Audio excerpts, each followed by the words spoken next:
If you voted for Donald Trump hoping that he would get in there and shake things up with the establishment and finally have the government serve you, the regular silent person, well, we've got some bad news for you. See, we're finding out now initial details of how Donald Trump plans to pay for his massive tax cuts for the richest people to ever walk the face of the earth, and it is going to shock you. Unless you've been paying attention to politics literally at all, because you can probably guess they're talking about overhauling Medicaid and food stamps to help pay for it. They're going to try to offset some, not all, because it's impossible to offset all of the cost of trillions of dollars of money being handed over to billionaires by cutting the social safety net. And here's the thing, there might be some conservatives that are like, oh, okay, well, that's not great, but I mean, that's mostly just liberals or just black and brown people that use that. Well, first of all, that's a terrible thing to believe, but also, no, that's not at all what's actually going on. You potentially might be screwed over so Elon Musk can have a little bit more pointless money in his bank account that he'll never pay. And so let's give you all the details. Among options under discussion by GOP lawmakers and aides are new work requirements and spending caps for all of these programs. This is all the federal social safety net programs. Some of the economic officials on Trump's transition team are involved in these talks. There is concern, though, among some Republicans about the political downsides of these cuts, which would affect programs that provide support for at least 70 million low-income Americans. And as we're going to describe, many of them conservatives. And so bear in mind, they need to come up with radical ways to help pay for this because these tax cuts are wildly expensive.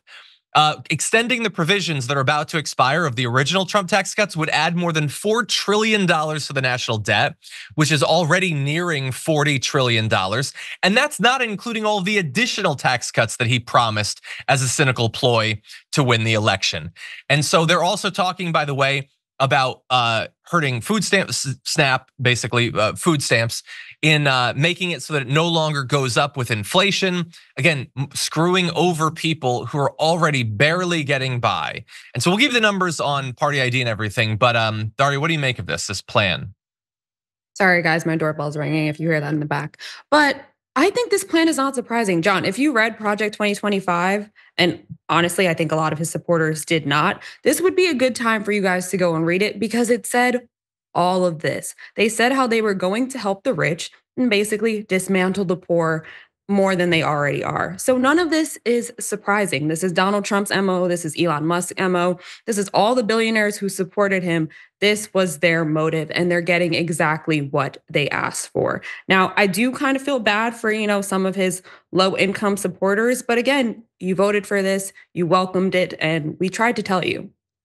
Yeah, I do feel bad for them because I think a lot of them, they don't get the information they need. They unfortunately choose to follow Fox News and everything that's never going to be honest with them about how the safety net works, how it's actually funded, what it means to cut it.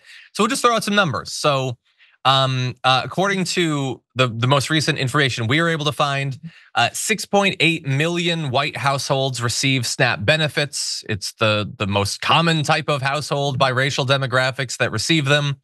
That's not the impression you would get by watching, Tucker Carlson or whatever, but that is the truth. Also, when you break down the potential effect of cuts to Social Security, California receives the most Social Security benefits. It's the biggest state, it's not surprising.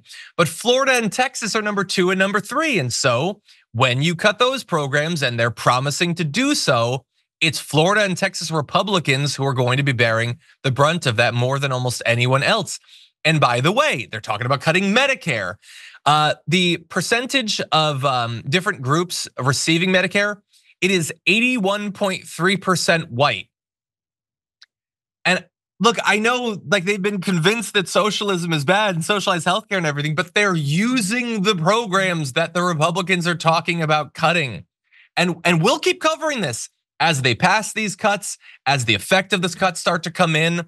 But as Daria said, we were warning people before the election. We're warning them now. You could potentially try to put pressure on Republicans to not do this, but it is going to be devastating for exactly the sort of people that help usher this in.